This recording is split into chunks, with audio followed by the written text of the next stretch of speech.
that's one of the common misconceptions is people are sitting here trying to find the best technique. You don't need to find the best technique. You need to make the best technique for yourself. And you can do that by creating your own meta that no one else in the world has. John Danaher's Death Squad became super famous because they essentially did this with a series of moves that was super underutilized in Brazilian Jiu-Jitsu.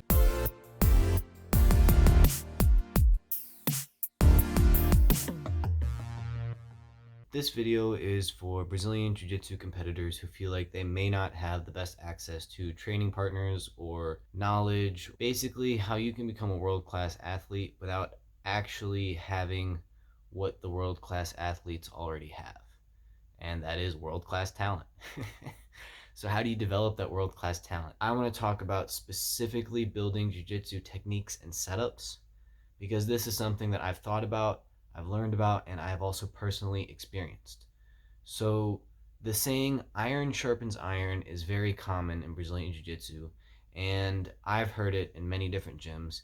Essentially what that means is you get better, your training partner gets better. Then you get a little bit better, and they get a little bit better. And that makes sense on paper, but when this process is truly maximized, and I'm going to get into how to truly maximize it towards the end of the video, it's going to take the whole video to explain it, you can really develop talent that no one else in the world is able to get simply because the way you developed it was unique to yourself and your training partners. So what do I mean by that? To summarize the entire video, if you don't want to watch it, if you drill moves to get the base of the technique down, then positionally spar in the area where you will get that technique, and then also force that position in live rolls to positionally spar against someone who's not trying to positionally spar, then you will start to develop a really solid understanding of finishing mechanics. They will start to understand when your setup is taking place. They'll learn to defend it instinctively. And so you will have to learn to overcome their defenses if you want to continue to get the move. So that's something that you'll have to do again. So let's elaborate on this. I have a bunch of videos about how to drill properly and the reason why we drill, but to summarize, you drill a move not to understand it in your brain, but to understand it in your body, to have the instinctive muscle memory to fire a move and be able to execute that without processing it up here. The only way you get that is by drilling it a bunch of times and then also drilling it or doing it against active resistance. So I suggest people start at a level 0 resistance. You just learn the shape of the technique. You put your hands, feet, arms, everything, you put it where it's supposed to go. You put your weight where you think it's supposed to go. You go through the motions. Then you crank it up to 1.5 and so on and so forth until you can hit it on a fully resisting opponent. After you can hit your move or set up on a fully resisting opponent, it literally doesn't matter what the move is. It can be heel hooks, it can be a choke, it can be a joint lock, it can be a wrist lock, it can be a gas mask. It literally doesn't matter what it is, as long as it works for you and you like it and it's a move you can hit against a resisting opponent. That's the minimum requirement. So start drilling it, get to the point where you can hit it against someone who's your same skill level it doesn't matter if you're a white belt, you can still do this. Hit it in a live sparring situation against someone of your own skill level, and then continue to hit that move as many times as you can. You can start in positional sparring if you have that level of control over your sparring, or if you have willing partners at an open mat. I know if you're working something cool like leg locks, it's not hard to find someone who will start positionally sparring from that leg lock position. So if you're working a specific heel hook or ankle lock setup, you could start from a ashigrami position or a 50-50 position and do that every single time, and then work for your move. So then you're getting that move on a fully resisting opponent because you're positionally sparring. So bonus points, you can have your own training regimen to positionally spar, even if it's not something your gym explicitly does, because during a live roll, if you just don't jump on that armbar if it's out there, or don't jump on that choke, just change to the position that you're trying to work on. You can still positionally spar if you just try to force it back into that same position. And now, are your moves going to work as many times as if you were to get every submission that's available? No. In fact, the opposite. You may have been able to get 10 submissions in a roll against someone who you're much better than, and if you're forcing positional sparring, you might only get 1 or maybe even 0, which is fine because you're eventually going to get to the point where you can still hit that move.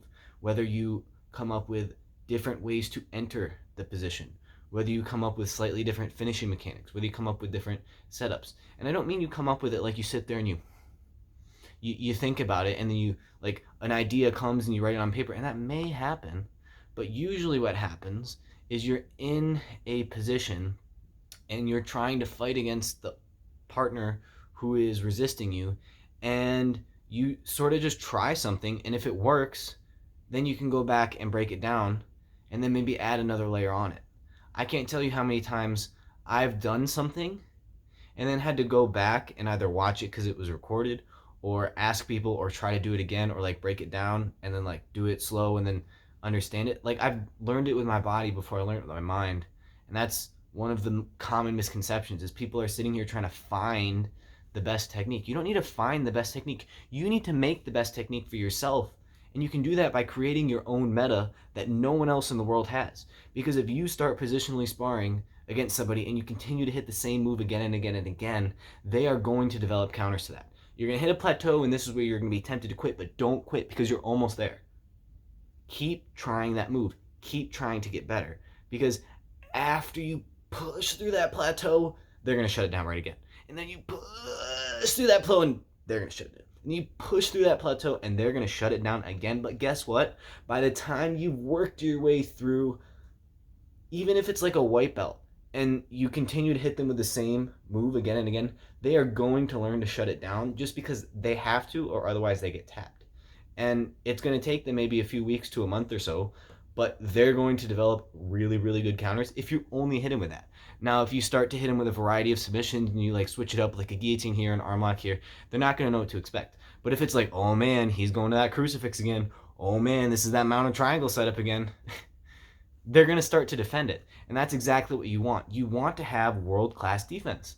And the only way to have world-class defense, well, I guess I can't say world-class, because that also takes like another level of training. There's more that goes into becoming a world-class athlete than just doing this, but taken to its most efficient and most extreme, this is how the world-class guys do it. John Danaher's Death Squad became super famous because they essentially did this with a series of moves that was super underutilized in Brazilian Jiu-Jitsu. Leg locks were utilized by only a few guys. Even to this day, I find that leg locks are not as common as you would think. And when it is, it's very basic leg locks. They're not into the same kind of setups and combinations that it would be for upper body Jiu-Jitsu, which is really weird that that's where the sport's at right now. But the fact of the matter is, leg locks were super underutilized, and there was a full room of world-class athletes, or at the very least super high-level athletes who were on their way to become world-class athletes. They had an instructor who was able to give them the base of the technique, break down the mechanics, like here's how to finish your heel hooks, here's how to finish your straight ankle locks, here's how to set up the position. And then they would just positionally spar.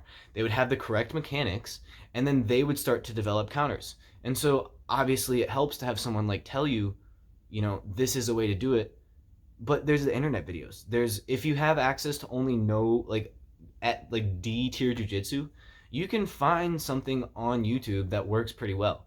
You don't need to find like getting good at jiu-jitsu is not about finding all the techniques. It's about like getting better naturally because you're spending, you know, mat time and you're drilling the moves that your instructor is showing, and you're overall getting better and you're overall learning. But truly to get good at jiu-jitsu and an effective way where you can do it to other people, you have to focus on a couple moves that are your A game that you can sharpen down to a fine point to where no matter who you get in this specific position, whatever it may be, you know you can put them to sleep, or you know you can finish your move. So that's what happened with the guys under John Danaher. They were all just making each other better, and they were all just positionally sparring, and he would figure out a counter, and then they would counter the counter, and then they would counter the counter the counter.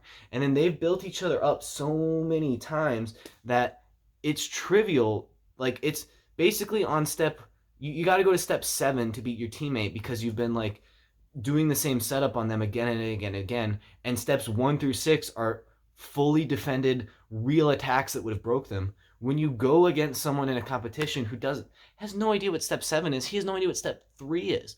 So they're breaking guys on step 2 or 3 because they've developed their game so far and they've built their own meta that no one can counter I mean, eventually they can counter it, right? Like that's how this works and that's how it evolves, right? But at the time, no one was able to counter it because they developed it, right? And you can develop your own jiu-jitsu game, whether it's a small scale for a local tournament just to get better at your gym, or whether it's at a larger scale. How far you take this is how far you take this. But if you want to get good at jiu-jitsu, positionally spar, force positionally sparring, get good at a couple techniques, do it on the same few people, and develop your own meta. That's how you become world class. If you got anything out of this video, support the channel, like, comment, subscribe, all the YouTube stuff down below. Peace.